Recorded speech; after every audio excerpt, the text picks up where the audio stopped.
different women act the way for different types of men, or the man that she wants. Like a woman might be unattracted to me and think I'm a lame, but bump into True and fall in love and treat you like Prince Charm. You know what I'm saying? And I wholeheartedly agree with that. I believe that there are women who will let three and a midget run train on her that will be the most faithful ever, like faithful woman ever to the next Willie, guy. stop.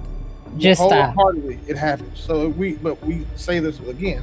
There's different rules. Like there was a rule set for the women we want to, and there's a rule set and requirements for women we want to marry. You know what would help the modern day woman to improve on this, and I don't even know if it's possible, because as Bo was talking, she was, I was populating thought, right?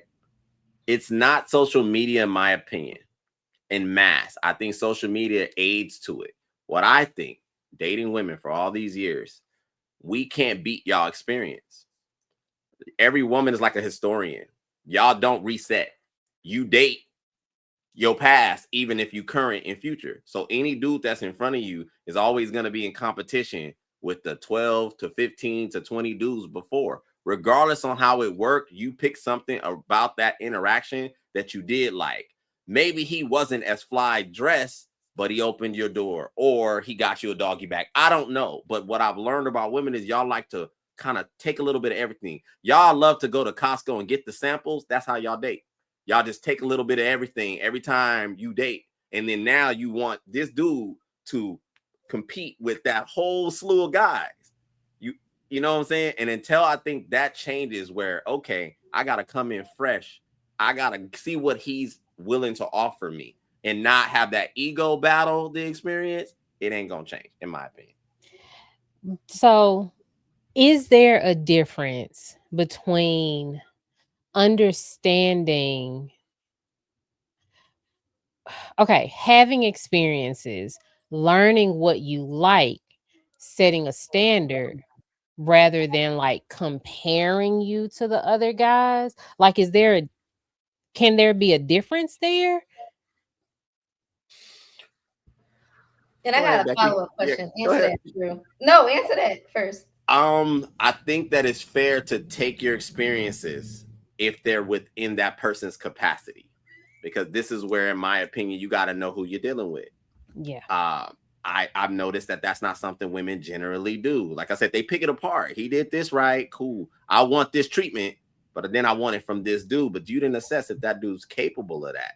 And that's why I'm saying, if you reset and like, okay, cool, whatever these things may be, I think being treated with respect is standard. I don't care who it is. I think a man that's willing to communicate with you, thoroughly is a standard. This is an interchangeable one. But I think a lot of women don't know the difference between standards and preference. And that's where things get a little muddy, in my opinion. Okay. I got you. Sometimes people ask for average people to do unaverage things. Like, it's not average for a man to be a good communicator to a woman's degree of what she would, her definition of good communication. Because men don't communicate the majority of the time with other women. They do it with men. So we become good communicating with who our number one audience is, which is typically men who we talk to the most. You guys also want us to be emotionally available. That's not what we are. That's not an average thing for average men.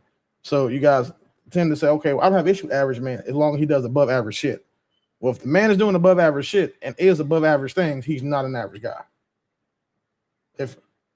If you say people don't understand the difference between, that, they also don't understand the difference between rules and boundaries.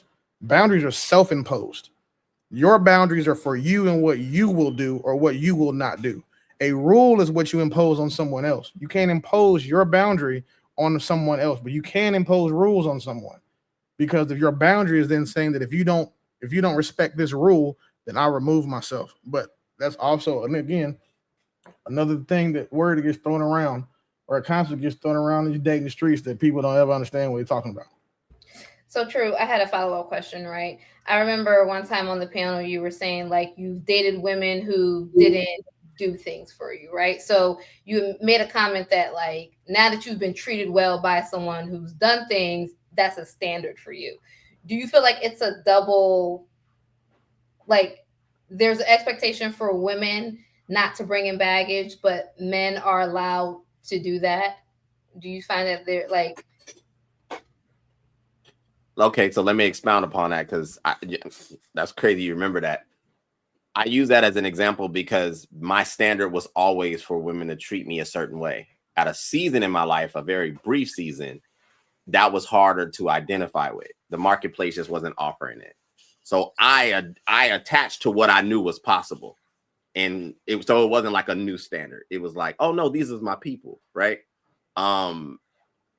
You're saying, is it a double standard for men to rephrase that for me? I'm sorry.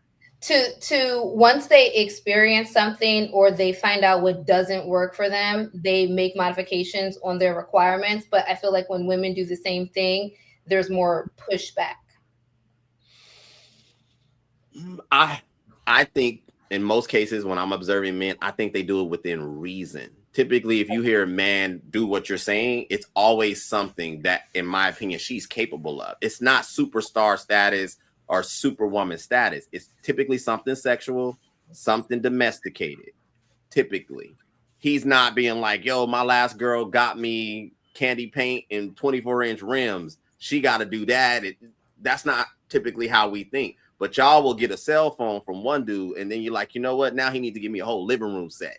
You know, it's always expanded. So that's where I say it's different. Typically, men's standard is like, this girl was like, oh shoot, you know, maybe she got off work, came over, you know, gave me some, you know, then went home. That's the standard now. It's like, oh, I like that. Like, she came, gave me something, and left.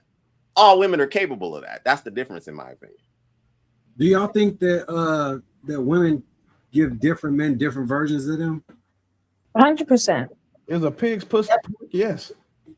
So is it possible that we cherry picking the version of women that we received because she didn't want to fuck with us like that, but the woman that really wanted the man is a completely different experience, and that we're not really talking to, but that's still the same woman? Or do y'all think that that's just her pretending? So I've heard different arguments. My thought is that I really just think that, you know, different women act the way for different types of men, or the man that she wants. Like, a woman might be unattracted to me and think I'm a lame, but bump into true and fall in love and treat you like Prince Charming. You know what I'm saying? And I wholeheartedly agree with that. I believe that, you know, there are women who will let 3 niggas and a midget train on her that will be the most faithful nigga ever, like faithful woman ever to the next Willie, guy. stop. Just stop. Wholeheartedly, it happens. So we say this again. There's different rules. Like, there was a rule set for women we want to fuck, and there's a rule set and requirements for women we want to marry. Women have the same ones. The difference is that the women we want to marry aren't getting a lower version, a more used up version of us than what like that is when it's the men that women want to marry. They want to get married after they've already, again, my favorite thing to say about them is they've had, 15 years of dick. That's when they want to get married. That's not what it is for us. We find women that we don't even want to get married until we can be a husband, until we can protect and provide and do those things. Because we've had to go through life earning those accolades and those achievements in that status. They just, got to not be a hoe.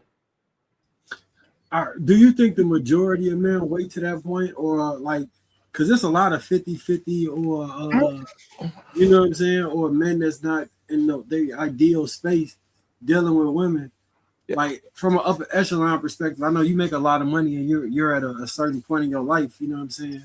But thank you, man. That's a fact. Really, you might be talking about the exception and not the average. I'm talking about even the average, because again, the average guy still has to get to a certain level. They're not going to reach the top. That's why it's called the 1% club for a reason. But again, the average dude still have to do enough to attract women, because the guys who don't do enough to attract women don't get women. Those are the involuntary celibate niggas that they keep trying to call incels. It's them. That's who that is. The rest of guys who go to work 20 years at they're a district manager for a logistics company. Like, those guys still had to do something to get women. Now they still have a little status, got a little power at work, and then they make good money. But we're not And that works for all average niggas. The 1% niggas, we ain't got to do all of that because we 1% niggas. So we don't have to, because to be completely frank, we don't have to do shit, but not go upside a woman's head and make a bunch of money. And there's a lot of women who are going to take that because we have money. The rest of the shit that we don't have, they are willing to negotiate with or just go without because, again, their number one priority is the protection and the provision. Money provides stability. Money provides lifestyle. Money can absolutely buy you happiness. A lot of guys cannot say those things, so they have to check those other boxes. So average niggas are worried about checking other boxes. They're not just checking the money box. The average dudes, they're going to the gym. They're making sure they look good. They're making sure that they are kinder. That's why you see so many average niggas simping now, because simps come across as more palatable to the women in mass. That's why those are the guys that are going to tell everybody or tell every woman they see, oh, hey, queen, hey, gorgeous. You know, they're not, I don't judge you. Your body count don't matter. Those are the guys you're going to see having those conversations.